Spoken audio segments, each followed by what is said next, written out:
ನಿನ್ನೆ ದಿನ ಕುಕ್ನೂರ್ ಲಿಮಿಟ್ಸಲ್ಲಿ ಒಂದು ರಾತ್ರಿ ಅರೌಂಡ್ 8:30ಯಿಂದ 9 ಗಂಟೆ ಸುಮಾರಿಗೆ ಒಬ್ಬರು ಆನಂದ್ ನಿಂಗಪ್ಪ ಪೊಲೀಸ್ ಪಾಟೀಲ್ ಇವರು ಒಂದು ಸಿಂಗಲ್ ಬ್ಯಾರಲ್ ವೆಪನಿಂದ ಅವರು ತಮಗೆ ತಾವೇ ಶೂಟ್ ಮಾಡ್ಕೊಂಡಿದ್ದಾರೆ ಅಂಥೇಳಿ ಒಂದು ಮಾಹಿತಿ ಬಂದ ಮೇರೆಗೆ ಹನುಮಂತಪ್ಪ ಅವರು ಮಾವ ಅವ್ರು ಕೊಟ್ಟಂಥ ಫಿರ್ಯಾದಿ ಮೇರೆಗೆ ಈ ಒಂದು ಆರ್ಮ್ಸ್ ಆ್ಯಕ್ಟಲ್ಲಿ ನಾವು ಪ್ರಕರಣ ದಾಖಲಿಸ್ಕೊಂಡಿದ್ದೀವಿ.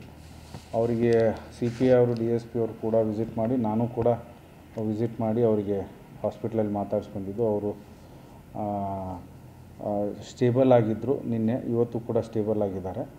ಅವ್ರಿಗೆ ಕೇಳಲಾಗಿ ಅವರು ಸ್ವಲ್ಪ ಮದ್ಯಪಾನ ಮಾಡಿದರು. ಆ ಟೈಮಲ್ಲಿ ನಾನು ಹನುಮಂತಪ್ಪ ಅವರಿಗೆ ಇಮಿಡಿಯೇಟು ಆದ ತಕ್ಷಣ ಅದು ಬಂದು ನಾನೇ ಶೂಟ್ ಮಾಡ್ಕೊಂಡಿದ್ದೀನಿ ಅಂತ ಹೇಳಿ ಅವರು ಸ್ವಲ್ಪ ರಕ್ತ ಗಾಯ ಆಗಿದ್ದಕ್ಕೆ ಅವರು ಇಮಿಡಿಯೇಟಾಗಿ ಹಾಸ್ಪಿಟ್ಲಿಗೆ ಶಿಫ್ಟ್ ಮಾಡಿದ್ದಾರೆ.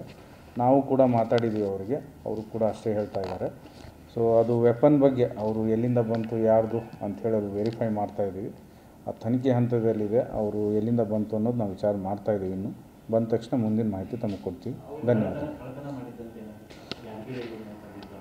ಅದ್ರ ಬಗ್ಗೆ ನಾವು ತನಿಖೆ ಮಾಡ್ತಾಯಿದ್ದೀವಿ. ನಿನ್ನೆ ನಾನೇ ಕೂಡ ಮಾತಾಡಿದೆ. ಅವ್ರ ಫ್ರೆಂಡ್ ಯಾರೋ ತಂದು ಕೊಟ್ಟರು ಅಂಥೇಳಿ ಅವರು ಹೇಳ್ತಾ ಇದ್ದಾರೆ.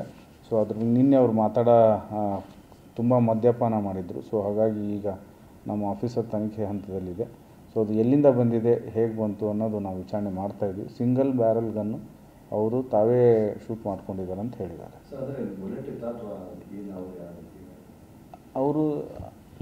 ಅವರು ಮದ್ಯಪಾನ ಮಾಡಿದ್ದಾರೆ. ಅವರು ಫ್ಯಾಮಿಲಿಯಲ್ಲಿ ಕೂಡ ಡಿಸ್ಪ್ಯೂಟು, ಸಿಂಗಲ್ ಒಬ್ಬರೇ ಹೊಲದಲ್ಲಿ ಮನೆಯಲ್ಲಿ ಇದ್ರಂಥವ್ರು.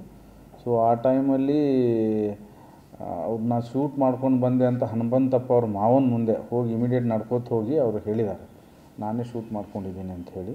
ಸೊ ಬಟ್ ಆ ವೆಪನ್ ನಮಗೆ ಇಂಪಾರ್ಟೆಂಟ್ ಇರೋದು. ಆ ವೆಪನ್ನು ಹೇಗೆ ಬಂತು, ಅವ್ರ ಲೈಸೆನ್ಸ್ ವೆಪನ್ ಇರಲಿಲ್ಲ ಅದು. ಸೊ ಅವ್ರ ಹತ್ರ ಹೇಗೆ ಬಂತು ಅಂತ ಹೇಳಿ ತನಿಖೆ ಮಾಡ್ತಾಯಿದ್ವಿ. ಇಮಿಡಿಯೇಟ್ ತಮಗೆ ಗಮನಕ್ಕೆ ತೊಗೊಂಬರ್ತಿತ್ತು. ಯಾರು ಅವನು? ಚಿಕ್ಕ ಬೆಗನಾಳ ಊರ್ದವನು ಅವನು. ಕುಕ್ನೂರ್ ಲಿಮಿಟ್ಸು ಚಿಕ್ಕ ಬಿಡನಾಳ ಊರ್ದವನು. 29 ವಯಸ್ಸು.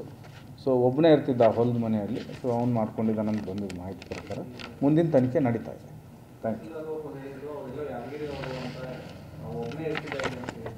ಇಲ್ಲಿಯವನೇ ಹೊಲದ ಮನೆಯಲ್ಲೇ ಇರ್ತಿದ್ದ ಅವನು. ಬಟ್ ನಮಗೆ ಇಂಪಾರ್ಟೆಂಟ್ ಅಂದ್ರೆ ವೆಪನ್ ಎಲ್ಲಿಂದ ಬಂತು ಅವನಿಗೆ. ಸೊ ಅದು ನಮಗೆ ಪ್ರಯಾರಿಟಿ. ಸೊ ಅದ್ರ ಬಗ್ಗೆ ನಾವು ತನಿಖೆ ಮಾಡ್ತೀವಿ. Thank you. ನನ್ನ ಹೆಸರು ಪ್ರಾಣೇಶ್ ಅಂತ, ಕುಕ್ನೂರ್ ತಹಶೀಲ್ದಾರ್. ಏನಿಲ್ಲ, ಇದು ಚಿಕ್ಕಬಿನ್ನಾಳ ಗ್ರಾಮ, ಕುಕ್ನೂರ್ ತಾಲೂಕು ಚಿಕ್ಕಬಿನ್ನಾಳ ಗ್ರಾಮದಾಗ ನಿನ್ನೆ ರಾತ್ರಿ ಸುಮಾರಿಗೆ ಏನದಲ್ಲ ಆ ವ್ಯಕ್ತಿ ನಿಂಗಪ್ಪನ ವ್ಯಕ್ತಿ ಯಾವುದೋ ಒಂದು ವಿಚಾರದಲ್ಲಿ ಏನದಲ್ಲ ಅವನು ನಾಡ ಪಿಸ್ತೂಲಿಂದ ಅದೇನೋ ಐತಿ ಈ ಕಡೆ ಭಾಗಕ್ಕೆ ನಾನು ಶೂಟೌಟ್ ಮಾಡ್ಕೊಂಡಿದ್ದಾನಂತೆ. ಅದ್ರ ಬಗ್ಗೆ ಇನ್ನೂ ಡೀಟೇಲ್ ಗೊತ್ತಿಲ್ಲ. ನನಗೆ ಬೆಳಿಗ್ಗೆ ಮೆಸೇಜ್ ಬಂತು, ಆನಂದ್ ಗೌಡ. ಅದಕ್ಕೆ ನಾನೀಗ ಹೋಗಿ ನೋಡ್ಕೊಂಬಂದೆ ಅವರಿಗೆ. ಬಟ್ ಅವರು ಸ್ಟೇಟ್ಮೆಂಟ್ ತೊಗೊಳಕ್ಕೆ ಅಂತಲೇ ನಾನು ಬಂದಿರೋದು. ಈಗ ಇನ್ನೂ ಅದು ಡಾಕ್ಟರ್ ಪರ್ಮಿಷನ್ ತೊಗೋಬೇಕು, ಈಗ ಕೊಡೋ ಸ್ಟೇಜ್ನಾಗ ಇದ್ದಾರೋ ಇಲ್ಲ ಅನ್ನೋ ಬಗ್ಗೆ. ಅದಕ್ಕೆ ಈಗ ಡಾಕ್ಟ್ರನ್ನ ಹತ್ರ ಭೇಟಿಯಾಗಿ ಅವ್ರು ಕೊಡೋ ಸ್ಟೇಟ್ಮೆಂಟ್ ಕೊಡಲಿಕ್ಕೆ ಇದಾದಲ್ಲ ಅವರಿಗೆ ಮಾಡಲಿಕ್ಕೆ ಸ್ಟೇಟ್ಮೆಂಟ್ ಕೊಡೋಕ್ಕೆ ಅದನ್ನೇ ಈಗ ಪೊಲೀಸರಿಗೆ ಎಲ್ಲ ವಿಚಾರ ಹೇಳಿದ್ದೀನಿ ಆಗಲೇ. ಅವರು ಈಗ ತನಿಖೆ ಪ್ರಾರಂಭ ಮಾಡಿದ್ದಾರೆ. ಇದೊಂದು ಸ್ಟೇಟ್ಮೆಂಟ್ ತೊಗೊಂಡ್ಬಿಟ್ಟು ಈಗ ಆಲ್ರೆಡಿ ಅವ್ರದ್ದು ಒಂದು ಟೀಮ್ ಅಲ್ಲಿ ಅವ್ರ ಗ್ರಾಮಕ್ಕೆ ಹೋಗಿದೆ ಅಂತೆ. ಅಲ್ಲಿ ಎಲ್ಲ ಚೆಕ್ ಮಾಡ್ತಾ ಇದ್ದಾರೆ, ಯಾವ ರೀತಿ ಬಂತು, ಹೆಂಗೆ ಏನು ಅನ್ನೋದ್ರ ಬಗ್ಗೆ. ಅದ್ರ ಬಗ್ಗೆ ಪೊಲೀಸರು ಡಿಟೇಲ್ ಮಾಹಿತಿ ತೆಗಿತಾರೆ. ಅದು ಪರ್ಮಿಷನ್ ಯಾವುದೂ ಇಲ್ಲ? ಇಲ್ಲ, ನಾವಂತೂ ಯಾವುದು ಕೊಟ್ಟಿಲ್ಲ. ನಮಗೆ ಏನು ಇದ್ರ ಬಗ್ಗೆ ಏನು ಮಾಹಿತಿನೂ ಇಲ್ಲ. ಅವನು ಎಲ್ಲೇ ಈಗ KB ಇದು ಕಂಬ ಹಾಕ್ತಾರಲ್ಲ, ಕಾರ್ಮಿಕ ಲೈನ್ಮನ್ ಅಲ್ಲ, ಈಗ ಗುತ್ತಿಗೆ ಆಧಾರದ ಮೇಲೆ ಈ ಕಂಬ ಹಾಕ್ತಾರಲ್ಲ, ಆ ಥರದ್ದು ಅಲ್ಲಿ ಡೈಲಿ ವೇಜಸ್ ಮೇಲೆ ಕಂಬ ಹಾಕೋದು ಅಂತ ಕೆಲಸ ಮಾಡ್ತಾರೆ.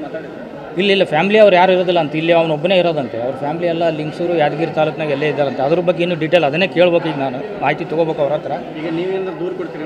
ನಾವು ಏನು ದೂರು ಕೊಡಲ್ಲ. ಈಗ ಪೊಲೀಸರೇ ಕೇಸ್ ಬುಕ್ ಮಾಡ್ಕೊಂಡಿದ್ದಾರೆ. ಈಗ ಎನ್ಕ್ವೈರಿ ಎಲ್ಲ ಅವ್ರು ಮಾಡ್ತಾರೆ. ಜಸ್ಟ್ ಇದೇನದಲ್ಲ ತಾಲೂಕಾ ಮ್ಯಾಜಿಸ್ಟ್ರೇಟ್ ಮುಂದೆ ಏನದಲ್ಲ ಅವ್ರು ಹೇಳಿಕೆ ತೊಗೊಂಡು ಅವ್ರಿಗೆ ಪೊಲೀಸ್ನವ್ರಿಗೆ ಕೊಟ್ಟರೆ ನೆಕ್ಸ್ಟ್ ಅವರು ಎನ್ಕ್ವೈರಿಗೆ ಅನುಕೂಲ ಆಗಲಿಕ್ಕೆ ಅನ್ನೋ ಸಲುವಾಗಿನೇ ನಂದು ಸ್ಟೇಟ್ಮೆಂಟ್ ತೊಗೋತಾರೆ. ಅಂದರೆ ತಾಲೂಕಾ ದಂಡಾಧಿಕಾರಿ ಮುಖಾಂತರನೇ ನಾವು ಮಾಡಿದ್ದೀವಿ ಅಂತ ಹೇಳ್ಬಿಟ್ಟು ನಾಳೆ ಅವರಿಗೆ ಕೋರ್ಟಲ್ಲಿ ಮಾಹಿತಿ ಕೊಡಲಿಕ್ಕೆ ಅನುಕೂಲ ಆಗೋ ಅನ್ನೋ ಸಲುವಾಗಿ ನನಗೆ ಫೋನ್ ಮಾಡಿ ಕರೆಸಿದ್ದಾರೆ. ಈಗ ನಾನು ಸ್ಟೇಟ್ಮೆಂಟ್ ತೊಗೊಂಡು ಮುಂದೆ ಅವ್ರಿಗೆ ಏನು ಕ್ರಮ ತೊಗೋಬೇಕು ಅದ್ರ ಬಗ್ಗೆ ಆ್ಯಕ್ಷನ್. Thank you sir.